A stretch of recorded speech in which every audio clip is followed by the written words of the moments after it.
অবশেষে কিন্তু জানা গেছে তালহা ভাই ফ্রি ফায়ার ছেড়ে কেন পাবজিতে গেছে। কাব্বু ভাই লাইভ স্ট্রিমে সবার সামনেই কিন্তু সে কথাগুলা বলছে। আর কথাগুলো শুই না তোমাদের মতামত তোমরাও কমেন্টে জানাই যাইও যে এইখানে দোষটা কার ছিল। তোমরা যারা আমাকে এখনো ফলো করো নাই কষ্ট করে একটু ফলো করে দিও। আমরা কিন্তু 50,000 ফ্যামিলির অনেক কাছাকাছি আছি। আপনি হয়তো জানেন না আমার এই গেরিনা থেকে অপমান করা হয়েছে। অপমানটা করা হয়েছে কিভাবে? কারণ আমাকে ইভেন্টে ইনভাইট করা হয়। কোন ইভেন্টে? ঠিক আছে, ওয়াচ পার্টিতে আমাকে ইনভাইট করা হয়। আগের দিন পর্যন্ত সব ইনভাইট করা হয়। আমাকে বলে যে ভাই আপনি আপনার টিম নিয়ে আসতে পারবেন। 9 জন আমার যে টিমে আছে ওই 9 জনটা নিয়ে আমি এক জায়গায় গ্যাদার করছি, ঢাকায় আমার বাড়ি। যে কালকে সকালে ঘুম থেকে উঠেই আমরা চলে যাবো ডিরেক্ট খুলনা। খুলনা থেকে আমার বাড়ি ঘুরে এসে দেন পরের দিন আবার আমরা ঢাকা ব্যাক করবো। ক্যামেরা ট্যামেরা সেট আপ সব আমার রেডি।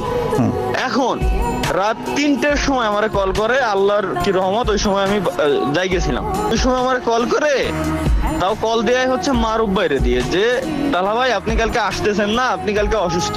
আমি বললাম